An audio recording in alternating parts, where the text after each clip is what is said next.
Bonjour, dans cette vidéo, j'aimerais m'assurer que tout le monde a bien compris qu'un État pouvait changer les règles quand il le voulait. Et si vous pensez qu'en vivant dans un pays occidental, vous avez moins de chances de vous faire avoir, vous devrez prendre en compte les finances catastrophiques des pays comme la France ou le Royaume-Uni. Donc ici, l'événement dont je veux parler, c'est en 2009, le gouvernement britannique a fait un raid sur une compagnie qui louait des coffres. Et d'après ces images, ça a tout l'air d'une opération militaire.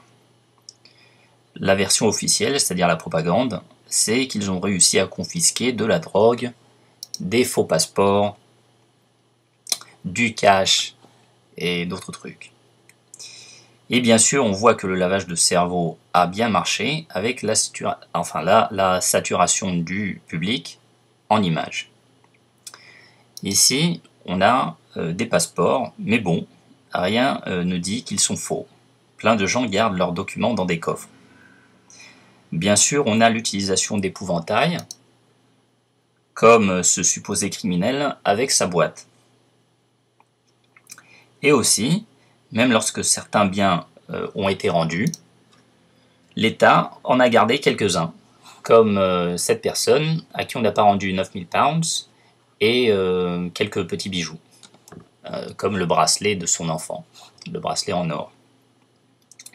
Bon, ici, mon interprétation, et ce n'est qu'une opinion personnelle, c'est que l'opération n'a bien sûr rien à voir avec la drogue ou les pédophiles.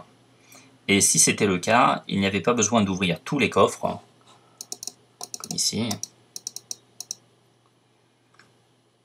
Donc il n'y avait pas besoin d'ouvrir tous les coffres, mais seulement ceux des suspects. Pour moi, l'opération, c'était une opération de confiscation et que le gouvernement socialiste de Blair ou Brown, je sais pas qui, cherchait à trouver du cash là où il le pouvait.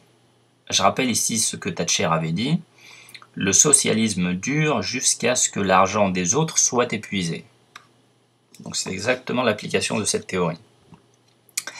Ce qui renforce mon idée, c'est que quelques mois plus tard, ce même gouvernement socialiste avait un projet de loi rendant illégal le fait de donner des conseils financiers aux gens, même si c'était une discussion entre amis au bar.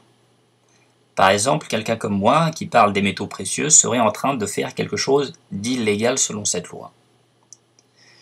Heureusement, les socialistes ont perdu les élections une semaine avant de voter cette loi. Bon, ça c'était seulement pour illustrer quelques scénarios qui seront probablement normaux dans les semaines ou mois à venir dans pas mal de pays occidentaux. Allez, voilà pour aujourd'hui.